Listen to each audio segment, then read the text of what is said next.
Assalamualaikum warahmatullahi wabarakatuh. Kami dari kelompok 7 ingin mempresentasikan hasil diskusi kami. Sebelumnya perkenalkan, nama saya Danang Soni Saputra dengan ketujuh rekan saya, Dela Sintasari, Eva Putri Mayasari, Randa Mulyajati, Rika Wulandari Nursani, Rosita Dewi, Sekar Delvastianingrum, dan Siti Rohmasari. Di sini kami akan membahas syirik dan bahayanya bagi manusia. A. Pengertian syirik. B. Dalil tentang syirik. C. Bentuk-bentuk syirik. D. Penyebab terjadinya syirik pada manusia. E. Tindakan Rasulullah dalam menangkal syirik. F. Contoh-contoh syirik. Pengertian syirik. Syirik dari segi bahasa artinya mempersekutukan. Secara istilah adalah perbuatan yang mempersekutukan Allah dengan sesuatu yang lain. Dalil tentang syirik diriwayatkan dari Abu Bakrah radhiyallahu anhu. Ia berkata, Rasulullah Shallallahu alaihi wasallam bersabda, "Maukah aku beritahukan pada kalian tentang dosa-dosa besar yang paling besar?" Beliau mengulanginya 3 kali. Mereka, para sahabat menjawab, "Tentu saja, wahai Rasulullah." Beliau bersabda, "Syirik kepada Allah, durhaka kepada kedua orang tua." Ketika itu beliau bersandar lalu beliau duduk tegak seraya bersabda, "Dan ingatlah yang ketiga adalah perkataan dusta." Perawi berkata, beliau terus mengulanginya hingga kami berharap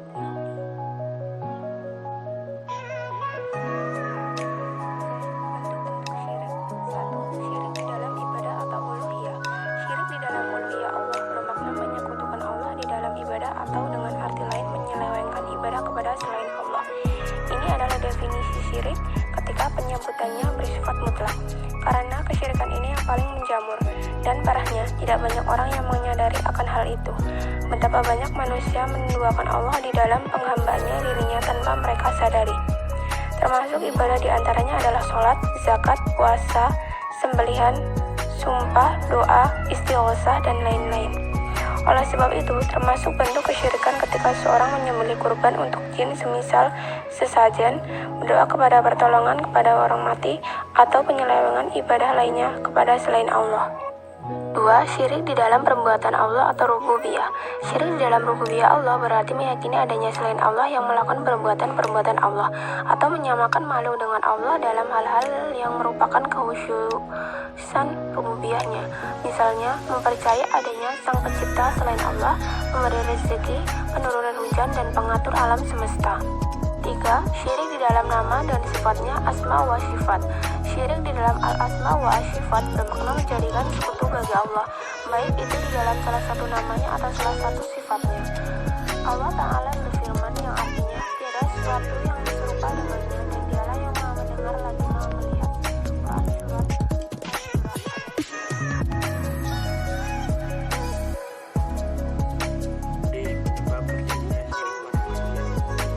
Satu, berlebih-lebihan dalam memuji Rasul atau memuji orang soleh. Padahal Rasulullah Shallallahu alaihi wasallam telah memperingatkan akan hal itu dalam sabda beliau, "Janganlah kalian berlebih-lebihan dalam memujiku, sebagaimana orang-orang Nasrani berlebih-lebihan dalam memuji Isa anak Maryam. Sesungguhnya saya hanyalah seorang hamba, maka katakanlah hamba Allah dan Rasulnya." Kedua, ta'assub atau fanatisme. Fanatik terhadap tradisi dan peninggalan nenek moyang, walaupun itu batil dan bertentangan dengannya hak, khususnya dalam masalah akidah. 3. Kebodohan terhadap akidah yang benar. Keengganan untuk mempelajari atau mengajarkan akidah yang benar atau sangat sedikitnya perhatian terhadapnya, maka akan melahirkan generasi yang tidak mengenal akidah yang benar tersebut, serta tidak menyadari kedudukannya dalam kehidupan mereka. Atau mereka tidak lagi mengetahui hal-hal yang menyelisihinya dan membatalkannya. E. Tindakan Rasulullah dalam menangkal syirik. 1. Tiada berlebihan dalam memuji dan mengagungkan Nabi Shallallahu alaihi wasallam, seperti sabda beliau, Janganlah kalian berlebihan memujiku, sebagaimana orang-orang Nasrani berlebihan memuji putra Maryam. Aku ini tiada lain adalah hamba. Maka katakanlah hamba Allah dan Rasul-Nya. Beliau melarang kita dari melakukan perbuatan menjadikan kuburan sebagai tempat ibadah dan larangan menjadikan kubur beliau sebagai Eid atau tempat yang didatangi berulang-ulang. Syekhul Islam rahimahullahu berkata, kata al-id merupakan kata benda atau sebutan terhadap pertemuan umum yang kembali terulang yang berlaku menurut kebiasaan, baik kembali dengan kembalinya tahun, minggu, bulan, dan lain sebagainya. Larangan bersafar menuju tempat yang dianggap berkah kecuali 3 masjid. Anggapan adanya tempat-tempat keramat seperti masjid-masjid, kuburan-kuburan wali, atau petilasan-petilasan tertentu telah mendorong sebagian orang dengan sengaja mempersiapkan bekal untuk melakukan perjalanan jauh, syafar, menuju tempat tersebut, baik sendirian ataupun berombongan.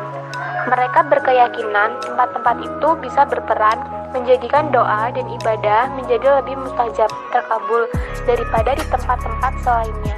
Karenanya, mereka pun menghususkan beribadah di sana, terlebih lagi bila itu adalah kuburan orang-orang salih atau wali. Mereka bahkan bisa beritikaf dan bermalam di sana. Contoh-contoh syirik. 1. Menyembah berhala, pohon, matahari, atau roh nenek moyang. 2. Meminta pertolongan pada dukun, orang pintar, dan sebagainya. 3. Memohon atau berdoa kepada nabi, malaikat, ulama yang diagungi, dan makhluk lain selain Allah SWT. 4. Dan lain-lain. Sekian presentasi dari kelompok kami ucapkan terima kasih. Apabila ada salah kata kami mohon maaf, dan kepada Allah kami mohon ampun. Kami akhiri. Wassalamualaikum warahmatullahi wabarakatuh.